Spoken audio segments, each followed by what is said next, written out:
Viewers academy में आप लोगों का स्वागत है। आज हम लोग जनवरी मंथ के करंट अफेयर देखेंगे 50 important question one liner form में। जैसे भारत का पहला सेमीकंडक्टर नवाचार संग्रहालय हैदराबाद में बन रहा है। भारत की पहली मानसिक स्वास्थ्य राजदूत दीपिका पादुकोण को बनाया गया है।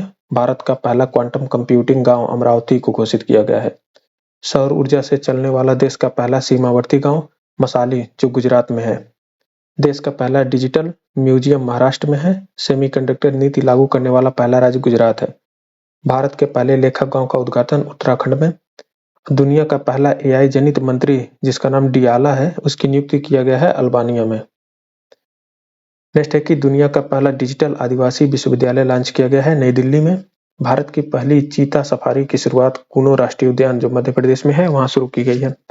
भारत का पहला बाल विवाह मुक्त जिला बालोद छत्तीसगढ़ में है। 4 जनवरी 2026 को जारी एनटीसीए की रिपोर्ट के अनुसार वर्ष 2025 में भारत में कितने बाघों की मौत हुई है वो 166 है। दुनिया का सबसे बड़ा चावल उत्पादक देश कौन बन गया वो भारत बना है। नेक्स्ट है कि 6 जनवरी 2026 को भारत के पहले स्वदेशी प्रदूषण नियंत्रण पोत समुद्र प्रताप को कहाँ कमीशन किया गया है तो गोवा में। 8 जनवरी को संयुक्त राष्ट्र ने किस वर्ष को चारागाहों एवं पशुपालकों का अंतर्राष्ट्रीय वर्ष घोषित किया है तो वह है 2026 को। किस राज्य के नागौरी अश्वगंधा को जीआई टैग मिला है वो है राजस्थान। नेक्स्ट है कि 10 जनवरी 2026 को किस राज्य ने भारत की पहली डीपटेक स्टार्टअप पॉलिसी लॉन्च की है वो तमिलनाडु है। नई दिल्ली विश्व पुस्तक मेला 2026 के 53वें संस्करण का गेस्ट ऑफ ऑनर किस देश को बनाया गया है तो वह है कतर। भारत का पहला बायो हैप्पी जिला किस राज्य में विकसित किया जा रहा है वो है अरुणाचल प्रदेश। 11 जनवरी 2026 को भारत ने हवाई खतरों से निपटने के लिए कौन सा मिशन लॉन्च किया है तो है सुदर्शन चक्र। नेक्स्ट है कि 14 जनवरी 2026 को बाबनवास कंकर पंचायत को किस राज्य की पहली पूर्णतः जैविक ग्राम पंचायत घोषित किया गया है वो है राजस्थान। 14 जनवरी 2026 को जारी हेनले पासपोर्ट इंडेक्स 2026 में कौन शीर्ष पर है तो है सिंगापुर। भारत का स्थान है 80वां। हट्टी जनजाति द्वारा बोडा त्योहार किस राज्य में मनाया जाता है वह हिमाचल प्रदेश। दुनिया का सबसे बड़ा ग्रीन अमोनिया प्रोजेक्ट कहाँ लगेगा आंध्र प्रदेश में। 19 जनवरी 2026 को किस राज्य में 25 साल बाद पेशा एक्ट लागू किया गया है वो है झारखंड। नेक्स्ट है कि 21 जनवरी 2026 को पंजाब की पहली डॉग सेंचुरी कहाँ शुरू हुई है लुधियाना में। 22 जनवरी 2026 को भारत का पहला गहन प्रजनन ज्ञान केंद्र कहाँ खोला गया है मुंबई में। नेक्स्ट है कि 26 जनवरी 2026 को 77वें गणतंत्र दिवस समारोह पर किसे राष्ट्रपति द्रौपदी मुर्मू ने अशोक चक्र से सम्मानित किया है तो है शुभांशु शुक्ला। नेक्स्ट है कि 30 जनवरी 2026 को किस राज्य ने पेसिलस सबटिलिस को आधिकारिक रूप से राज्य का सूक्ष्म जीव घोषित किया है तो है केरल।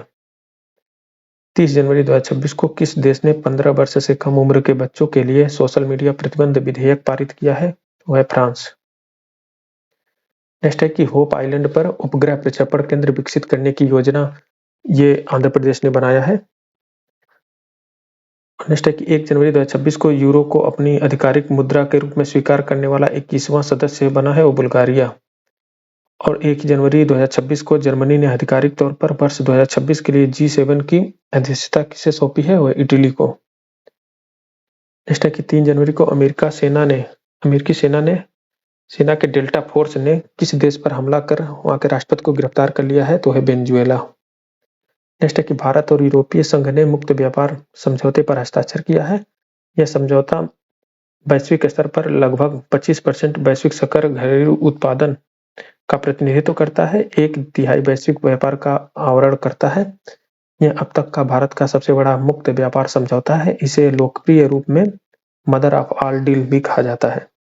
वर्तमान में भारत और यूरोपीय यूनियन द्विपक्षीय व्यापार का मूल्य 136 अरब अमेरिकी डॉलर से अधिक है। नेक्स्ट पद्म पुरस्कार 2026 देख लेते हैं। जैसे वर्ष 2026 के लिए राष्ट्रपति द्वारा कुल 131 पद्म पुरस्कारों को अनुमोदन प्रदान किया गया है जिसमें 5 पद्म विभूषण हैं और 13 पद्म भूषण और 113 पद्मश्री हैं। कुल सम्मानित व्यक्तियों में 19 महिलाएं शामिल हैं। सूची में 6 व्यक्ति प्रवासी एनआरआई पीआईओ या ओसीआई वर्गों से हैं। 16 पुरस्कार मरणोपरांत प्रदान किए गए हैं। नेक्स्ट देख लेते हैं कि पद्म विभूषण पुरस्कार यह कुल 5 व्यक्तियों को देश के द्वितीय सर्वोच्च नागरिक सम्मान पद्म विभूषण से अलंकृत किया गया है, जिसमें पहला है श्री धर्मेंद्र देओल। इनको मरणोपरांत मिला है। इनका क्षेत्र था कला और इनका राज्य महाराष्ट्र। दूसरा है सुश्री एन राजम। इनका क्षेत्र कला है और ये उत्तर प्रदेश से संबंधित है और भारतीय शास्त्रीय संगीत के क्षेत्र में उनके महत्वपूर्ण योगदान के लिए सम्मान प्रदान किया गया है। नेक्स्ट है श्री के.टी. थॉमस। इनका क्षेत्र लोक प्रशासन है, सार्वजनिक जीवन है और ये केरल से संबंधित है। नेक्स्ट है श्री वी.एस. अच्युतानंद। मरणोपरांत इनको मिला है, ये भी सार्वजनिक जीवन से संबंधित है। सार्वजनिक जीवन के क्षेत्र में मिला है इनको, इनका राज्य केरल है। नेक्स्ट है श्री पी. नारायण। इनका क्षेत्र साहित्य एवं शिक्षा है और इनको ये केरल राज्य से संबंधित है। अब कुछ दिवस देख लेते हैं, जैसे विश्व ब्रेल दिवस 4 जनवरी को मनाया जाता है। विश्व ब्रेल दिवस पहली बार 4 जनवरी 2019 को मनाया गया था। यह दिवस दृष्टिबाधित व्यक्तियों के लिए ब्रेल लिपि के महत्व को रेखांकित करता है। नेक्स्ट है राष्ट्रीय पक्षी दिवस, ये 5 जनवरी को मनाया जाता है। प्रवासी भारतीय दिवस 9 जनवरी को मनाया जाता है। यह दिवस महात्मा गांधी के वर्ष 1915 में दक्षिण अफ्रीका से भारत लौटने की स्मृति में मनाया जाता है। नेक्स्ट है कि विश्व हिंदी दिवस यह 10 जनवरी को मनाया जाता है और नेक्स्ट है राष्ट्रीय युवा दिवस यह 12 जनवरी को मनाया जाता है। नेक्स्ट है द्वितीय लोकपाल स्थापना दिवस मनाया गया 16 जनवरी को। पहला लोकपाल स्थापना दिवस 16 जनवरी 2025 को मनाया गया। नेक्स्ट है राष्ट्रीय स्टार्टअप दिवस, यह 16 जनवरी को मनाया जाता है और राष्ट्रीय मतदाता दिवस यह 25 जनवरी को मनाया जाता है। यह दिवस पहली बार 25 जनवरी 2011 को मनाया गया था।